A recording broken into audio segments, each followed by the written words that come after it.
All in. You know what I'm saying? Guys, we got a special guest on the live today. Or I should say I will be a special guest. Either way, it's gonna be a good live.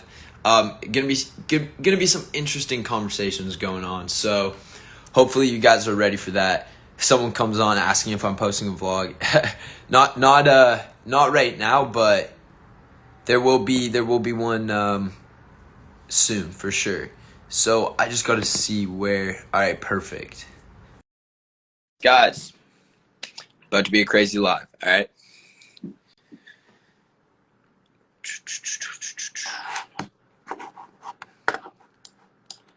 Waiting for the guest to join. We're in suspense. All right. We're waiting for the guest to join. Getting excited. Everyone in the comments getting hyped.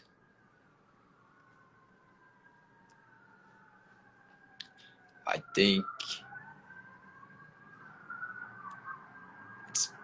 we're waiting. Yeah, I sent out the request, guys. We're waiting. Don't worry. I thought it was gonna connect real quick, so I thought I could come off with some nice timing witty joke. Didn't work out. It's fine. It's all good. We'll keep waiting. If you guys didn't see my story, you probably don't know who the guest is gonna be. So that's crazy. We are gonna try to guess the person one more time. For some reason, it didn't end up working out. I'm gonna send another request, see what happens. Rafi, what is up? Hopefully, it should work this time. Hey, we got it. The live is good to go. Josh, baby, how are you? I'm good, man. How are you? Good. From the set of Shark Tank, green screen. That's I'm shooting Shark Tank stuff today, and also playing a little guitar.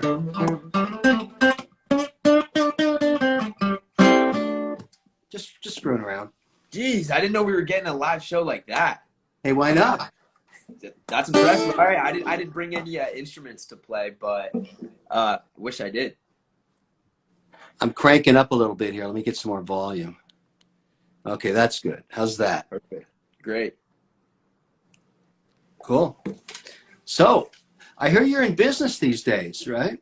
Yeah. I've been trying to expand my business portfolio. I've always been a business-minded kid, you could say. So I've been trying to, explore the entrepreneurial world. Well, let's talk about that drink because we see a lot of drinks on Shark Tank. The biggest problem is getting distribution. How have you solved that problem? Yeah, I think the biggest thing about Annie specifically, and the strength of actually myself and Bryce being a part of it, is the value we bring to those old legacy stores. Places like the Walmarts, the Targets that used to almost have this really cool youth and young feeling to them have now become a lot older, and they don't really know how to target to these Gen Z audiences. Well, Right. an energy drink like ours, where our entire demographic, all of our supporters, the people watching these lives, they're all Gen Z. We're able to have that impact on those old legacy stores and bring them back into that kind of pop culture. Are you getting those guys on side with you? Are they basically saying, look, we know you got a lot of followers. What I liked about because I went and checked it out, it's less of a jolt, right? You're not getting completely whacked out. It's, Exactly. It's more of a lifestyle drink, is how we like yeah. to describe it. Because I think a lot of people are starting to wonder how much crap they're putting in their bodies with those boost drinks and saying, A hundred because, percent. like 5 years ago on Shark Tank, guys were coming in with heavy caffeine, blow your brains out caffeine. That's not good for you. And No. now people are saying, wait a second, what else can I get that just is a little bit of a lift, but not blowing my brains out? It seems you're addressing that market. Yeah, for sure. And even like what we use, like when we're using like green tea and it's promoted as a low calorie, low sugar drink, like we're definitely looking at those markets because it's a big thing now. Even on TikTok, you start to see videos blow up where people are talking about, look at this brand new low calorie drink I just found, or look at this drink I started using instead of Pepsi or Coke, right? Like people are trying to find alternatives to those unhealthy sodas. So So you would rather sell direct to somebody, you get 100% gross margin, right? Versus having to go through retail distribution. But on a drink, when you want it now. So you want to pick it up when you're filling up your car, you're in a Walmart, you're at a Mhm. Target. You're going to try both? What's the big plan for world domination? I'm giving you the Yeah, grill I like you're on mean, Shark Tank. If you were on Shark Tank right now, I'd be giving you this grill right now. right, right, for sure. Going D2C is awesome for us just because we have those, like I said, existing customers. Our fans are our customers. But Yeah. something that people don't realize, or I think are missing from Bryce and I being a part of this drink, is when it is in distribution, we can blow that up even more if we do events showing up to those stores. Let's say we went to a Walmart and hosted a free meet and greet. Come in, try Annie with us and take a photo. We could Yeah. guarantee that there's going to be minimum 5,000 girls showing up to a free meet and greet outside of Walmart. That all the Annie in that store is gone that entire day, Listen, right? just They've on that already story gone. alone, I think you'd have all the sharks on side because that's the power. That's the power of social media. You're right. I mean, if you can use that, everybody would like to have their own beverage. It's a dream for everybody. That's why we see so many pitches. But very few people have what you've got, 7 million followers. And I believe you when you tell me you're not going to blow my brains out. I just went and looked at it and said, that makes sense to me. He's differentiated his drink in a way that appeals to me from the health conscious side because I really think now the next 2 or 3 years, if people are after going through the pandemic, they care a Mhm. lot about their health. They want good stuff. That's what they're 100%. focusing on. You see other markets too, like the keto market blowing up during COVID, and people always looking for the fresh food providers. If that's like a subscription Yeah, package, like everyone's moving in that direction, 100%. definitely. Okay, what else is on your mind these days? A big thing is in the influencer world, how I think there are too many influencers that are worried about the quick cash brand deal than they are opposed to an equity deal. And the So reason I bring that up, you're preferring to be a partner. You want to go the equity side, say I'm in for the long term. Give me a piece of the business, and I'll figure out how to blow this up. That's your basic pitch. 100%. And I mean, not only have I come to that, resolution, but mentors of mine, such as like Ashton Kutcher, have talked to me and said back in the day when I was doing brand deals, when I was acting, if I would have taken equity instead of cash in all those deals, I would be a billionaire by now, right? Like, You there's are so totally 100% right. Because when you can get a company to give you equity, or even if you have an earn in other words, first $1 million, I get 5%, second $1 million, I get 10%, third $1 million, I get 15%. When you're earning your way in, there's trust on both sides. That's totally the way to do it. And that's right. Equity long term, that's how you get rich. That's exact. It shows the companies too that you actually care about what they're doing because you have skin in the game, right? Like I want to show those companies like I'm fully involved. I support what you guys are doing. I want to be a part of this journey. I want to be a part of the story. Like when you're just doing a one-off Instagram story for $10,000 to $50,000, you're saying, "Hey guys, I really like this drink." It's so like people read through that too, right? My fans are going to be sure they kind of smell bullshit a mile away. exactly. Yeah. Exactly. They know when I'm being authentic about something and when I'm just doing something for a cash grab. And when I'm going and doing those equity deals, I'm making sure I'm picking companies that I believe in because I know I'm going to be spending that longer amount of time focusing on them. Okay, Josh, let me ask you a question. All right. This is if somebody says to you, look, this product fits with your brand, we really like it, but you don't use it. You don't use it, okay? And you're never going to use it. Would you take equity in that deal? It depends on the platform. So, for example, or it depends on the deal, I should say. There are sometimes companies that come to me, and a good example of one would be Breaker, a company that I just invested in. I wouldn't necessarily use that platform because it is more of an arbitrage play for the smaller TikTok creator. But that aligns with my story and my journey because when I first came out to LA and I first started Talent X, the company I founded, it was because we came off a tour. I found the social media industry wasn't very fair. There were a lot of creators getting ripped off. There was no one protecting the creator. And I wanted to do so. So it's a part of my journey or something that I care about. and I'm passionate about, but I'm not necessarily using Breaker in the sense of going on the platform, finding a song with a small artist that can pay me a few $100s to go and create a post to it, because that's just not something I would Well, do anymore. the very fact that you're telling me this and everybody's listening tells me that you're not going to bullshit your constituency. The biggest problem I have with influencers, and I think the world's starting to figure this out real fast, is if you don't use it, tell people you don't use it. Tell them the truth so you don't get caught in a lie. Because 100%. people smell bullshit so far away now, and it totally disses your brand forever. That's what I tell everybody now. So if you're going to take equity, and it's a big chunk, you got to love that product, man. You got to use it. You got to be part of your life. And people, and when you're out and no one is even taking pictures of you, and then somebody shows up and there you have that product on you, it's totally real. It's real. Yeah, it's like when you see big influencers or actors or celebrities that take like a phone deal, for example, from Samsung or Apple, and then 4 weeks later you see them with the opposing company's phone, and you're like, wait a sec, what the heck? They did it for the money. Yeah, exactly. You catch on to it so quickly. That's it.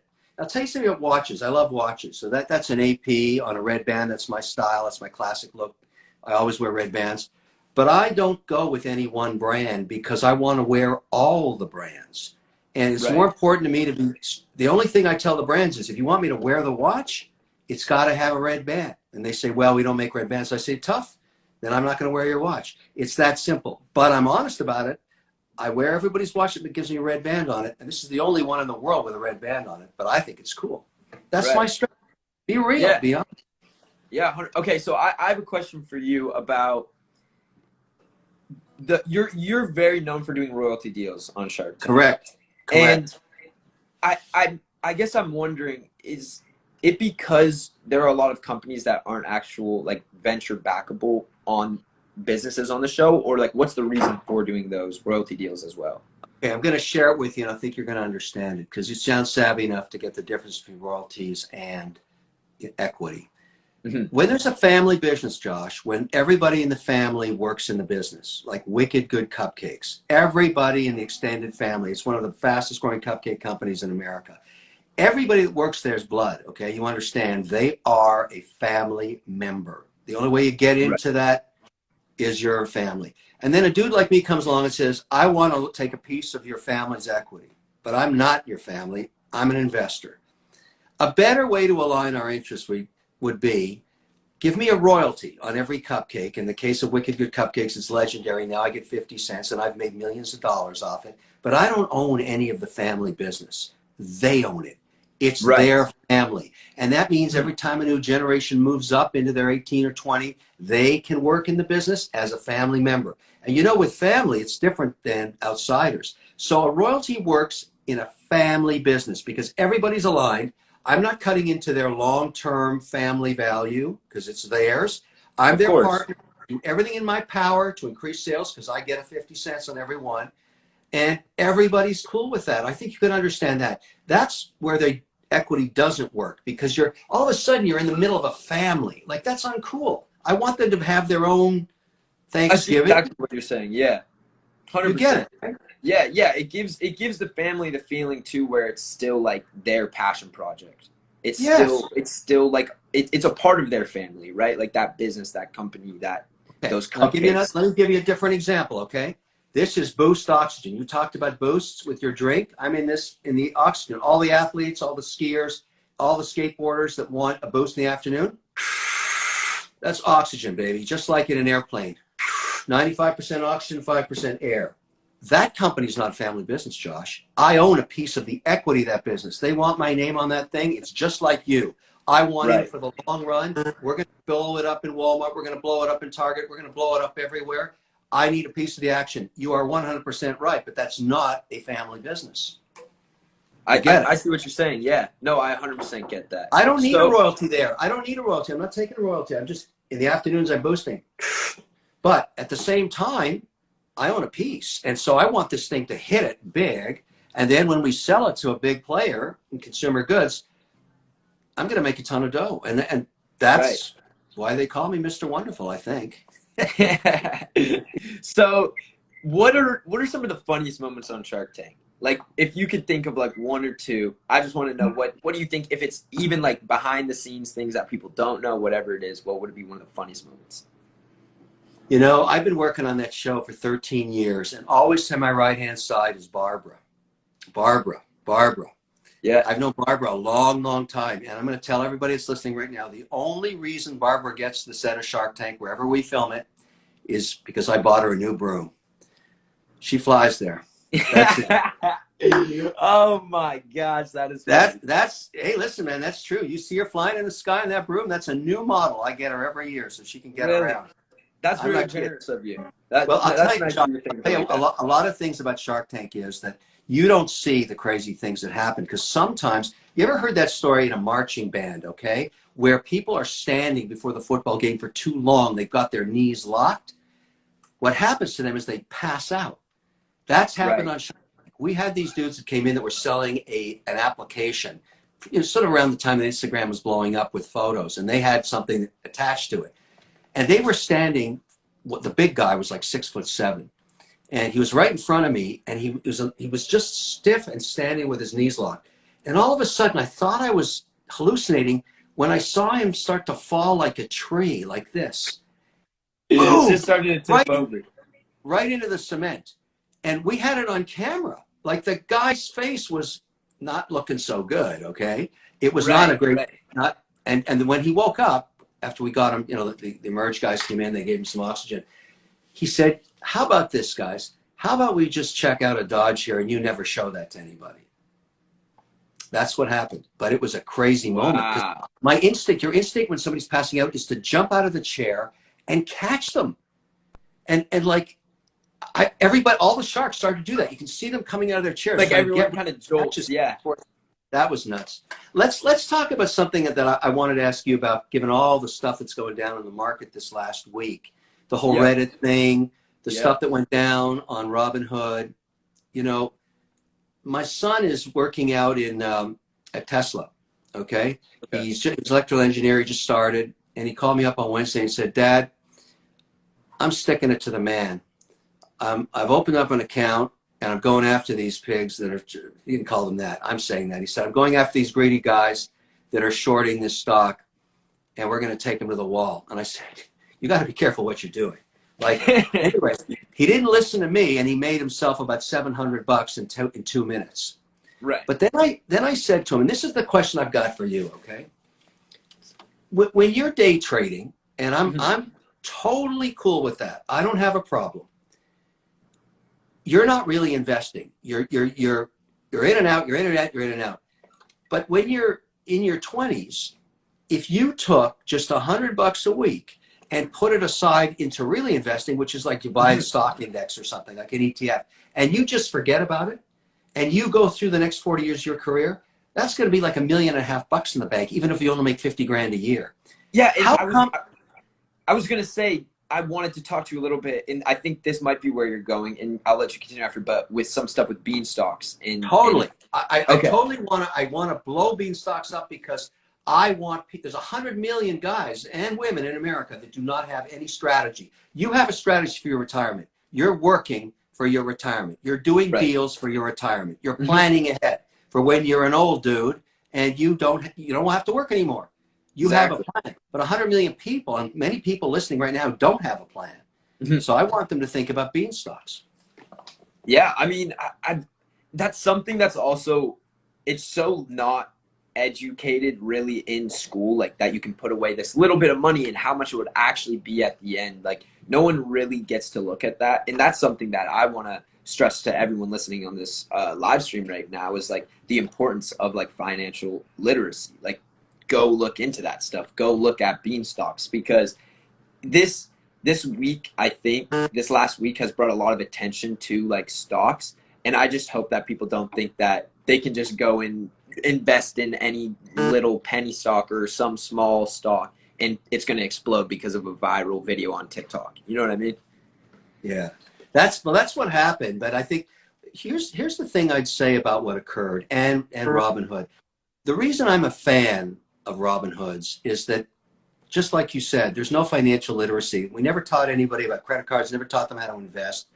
And so they get out of high school and they don't know what's going on, and they end up with a huge credit card debt, and they're paying 17% interest.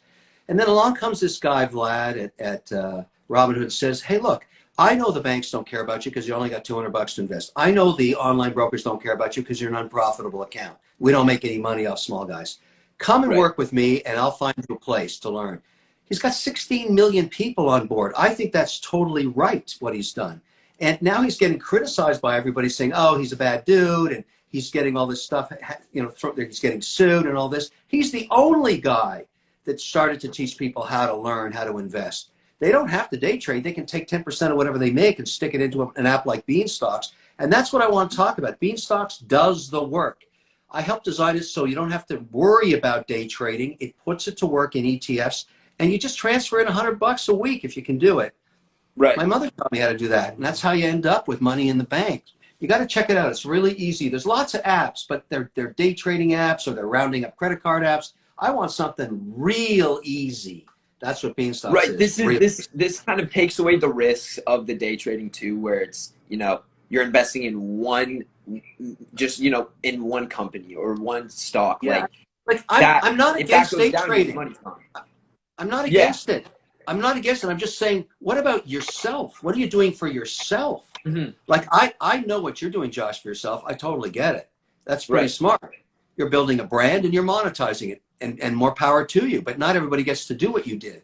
And so they have to have another strategy. And putting aside $100 a week, don't buy the sneakers, don't buy the jeans. Invest it in yourself is what I'm talking about here. That's what take a little cut away from the paycheck if you're working at McDonald's or Dairy Queen, whatever you're doing as a kid. Like, even start with, like, I think the thing is people always think they need to start when they're like 25, or they're like, oh, I don't need to start yet, and they're only 15, 16. But why not start when you're 15, 16 and get an extra 10 years up of, you know, putting that money aside and making that money?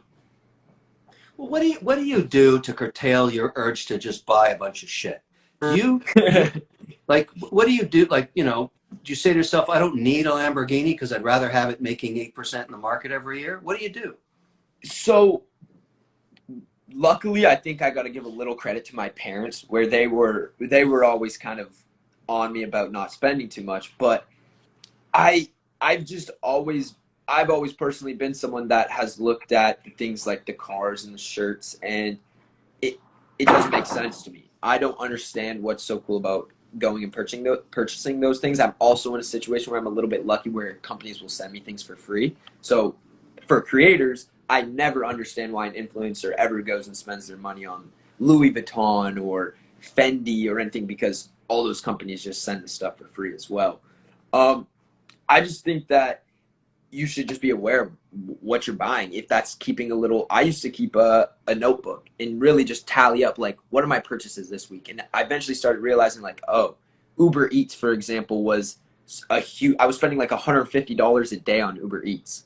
It was like, all right, maybe I should buy some groceries instead and stop buying Uber Eats all the time, because I'm just losing extra money for no reason. So even little things like keeping notes, keeping a book, do something to make sure you're thinking about what you're spending consciously.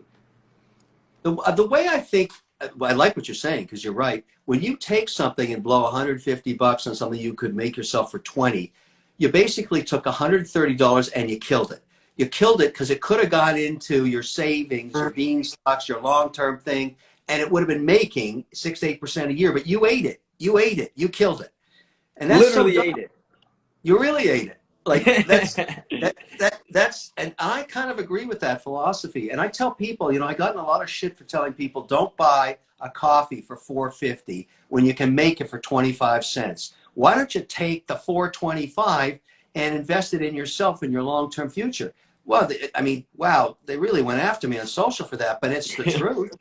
It's the truth. Well, I mean, if you're buying a coffee every day, right, like saving $4 a day a week, now you started talking about saving like $28 a week, and then that becomes $100 a month, right? And then it's just like adding and adding, and then you also put that into an account that's giving you a return. It's just more and more money down the line. Like, you're gonna realize that $4.25 after 3 years of saving that, and then the interest as well, would it be close to, who knows, maybe $1 million in 30, 40, 50 years. 8% a year. It has for the last 100 years, and it'll probably keep doing the same. When I logged on, I heard you talking about a podcast. Are you doing that too? Yeah, I actually am going to film an episode right after this.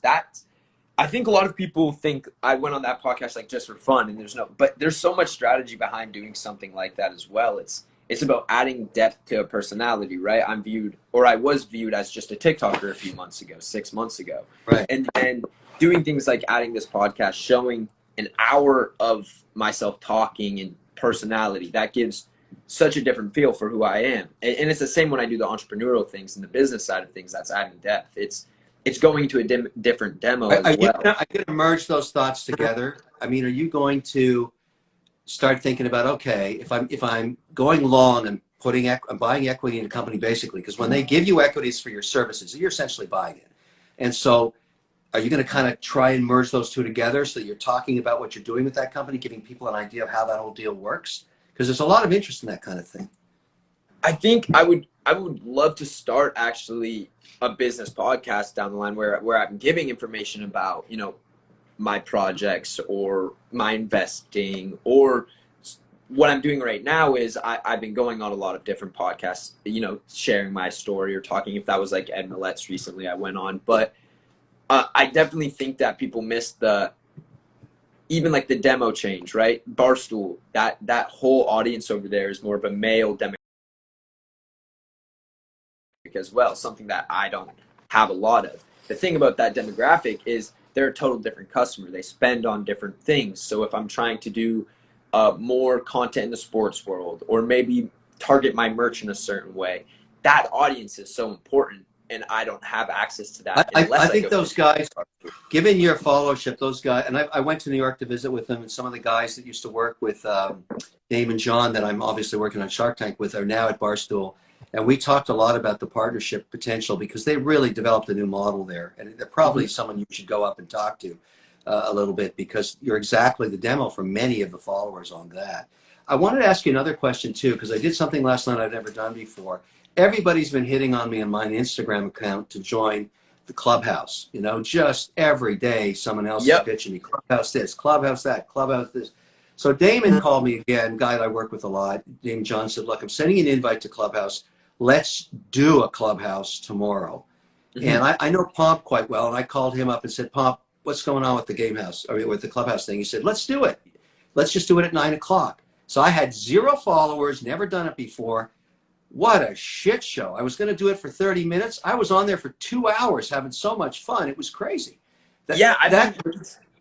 It's awesome. I think you actually were talking with someone that was involved in Annie named Swan. Yes. Yeah. She's awesome. She's amazing. She absolutely killed it. She was really cool. She's a total brand. She's a total brand. She's a genius. She is a genius on the brand side, and like what to do with Annie. She's absolutely killed it. We would be hurting without her. There's so much she's done for us. But I wanted to talk about her, Josh, saying this woman knows her shit. She really, really gets it. And I said, hey, let's keep talking to her. Like, this is like Shark Tank 101 right now. It was fantastic. It was great. What would you have said? So like tech multiples are crazy right now, right? Like they're getting valued at a crazy amount.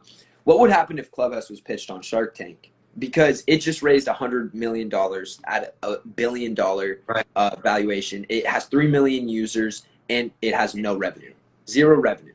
So that's exactly what I asked Swan, Josh. I said to Swan, what's the deal with the 100 million? Where is this I know we're having fun. I'm playing my guitar. We're talking to all kinds of people. We're having a great time. I'm really enjoying it, but I don't see any cash flow here. Right. I don't see any cash flow. What are you going to do? Hit me with an ad in the middle? Stop talking. We're going to show everybody an ad right now? I don't think that's going to work. How's that going to work? That's the question. I think the cool part about Clubhouse is that it is starting to introduce a completely new influencer. There's going to be a market now for an influencer that is actually an intellectual, right? Like before, it's always been an Instagram star blows up because they're really good looking, right? Or a TikToker is making a video without his shirt on again. You know what I mean? Like it's always something to do with these looks or celebrity crushes for influencers. And now with Clubhouse, you're seeing these people with hundreds of thousands of followers. I mean, Swan, we were talking about, I think she almost has 1 million followers on the platform. So that's so valuable for businesses that, you know, like Shopify or PayPal, to go advertise there, where they know they're hitting an audience that's going to use them every single day, instead of a YouTuber that might have 12-year-old fans. So maybe they're only reaching really 25% of the people they want. Well, Swan said that, well, one of the big problems I see, though, is like when Elon went on the other day, everybody was jacking it by just feeding it back into YouTube or feeding it back into Insta Live or whatever they were doing. But they were jacking it because the room couldn't get past 5,000 people on it, right? So I don't know why they just want to hold the limit at 5,000. If people want to hear what a guy has to say, let it up to 100,000, whatever it's going to be. Like, what's the 100%. deal? What's the problem with that? And so I asked Swan that, and she said it was early days, right? And that she was, you know, thinking about the brand matter. What I liked about what she said, and this is why I've started to really respect her, she said, getting the emotional connection to a brand is a bitch. It's really, really hard because people don't trust it. But when you get that emotional connection, and maybe that's occurring right now with Clubhouse, it lasts a lifetime. It's magic. It's power. It's just a unique, monetizable thing in ways you don't even know yet. And maybe that's really what you're thinking about. I mean, anyway, I got to do some more stuff with her. She was really cool. That's the first time I ever worked with her before. But you're absolutely right. Did she help you? I mean, she helped me set up when we did Pitch Room on Clubhouse, and then she like I said, she also helps a ton with the energy drinks. So she's just been awesome. So are you doing Clubhouses? Are you doing them yet? Yeah, I've done a couple. We did 2 pitch rooms where we just heard pitches and from founders and like gave our advice or tried to help them. And then I think we actually followed up with a couple as well. There's some really cool companies that we end up finding on there. And I actually did last week, when all the Sunday football was going on, I did a room just talking about both games after, just because I'm a sports guy. So Brady, like, I'm such a Brady fan. How screwed up do you think New England is right now with what they did? The Gronk and Brady, what are they, idiots? What a mistake. I know, like, you give up Brady on your own, you're already messing up. It's crazy. And Brady just proved everyone wrong by pretty much saying, like, oh, it's the coach, it's not Brady, or oh, it's the team. Like, Brady went to a brand new team, makes it to the Super Bowl first year again. Like, he's crazy. He's so talented. I guess what I would have done had I been New England and the Kraft family is signed him for 2 more seasons, signed Gronk with him, just because Brady isn't slowing down at 42. He's a different kind of guy, and he's just a different quarterback now, but it's still an amazing quarterback. But it also goes to the whole idea of health. Like, that guy talks about all these anti-inflammatory things that he does and what he eats. He doesn't eat foods that cause inflammation. Like, he's totally into this no inflammation in his body. And I'm watching the results saying he's on to something. Like, that's why everybody's into health now. That's what really matters. I'll tell you, I'm going to give you an idea what we should think about. I'll get a few sharks together if you want to join us, and we'll do a Clubhouse to hear pitches. But have you on the panel too. You want to try that? We could really be a gas. Awesome, because what I'd like to see is I'd like to hear your ideas on. We're gonna get people to come in and that are gonna pitch us on how they can build brand. You know, we're gonna be a little specific about what we're gonna get. You'll be our kind of influencer guy, and I'll bring in maybe 2 or 3 sharks, and we'll hear what they got. I'd love to do that. Let's do it. We'll load up a room, man. I can tell you that. I know. I bet you that'll be a 5,000 person room. All right. We'll get right to the max. I can make that happen. I'll be in touch with you. That would be a lot of fun. That would really be fun. Oh, yeah. So listen, I gotta move on. I gotta do the same thing you are doing. I gotta shoot some stuff. I'm gonna play us out. I gotta show you my guitar here. I'm really proud of this. I've been doing a lot of stuff these days. I've gone into the recording studio. My new idea these days is, instead of getting rights for the music that we put on our YouTube, we stick on our LinkedIn and all that, because I'm always getting in shit for stepping on other people's music. How about I record my own? Like, that way the YouTube guys don't bug me, right? Yeah, exactly.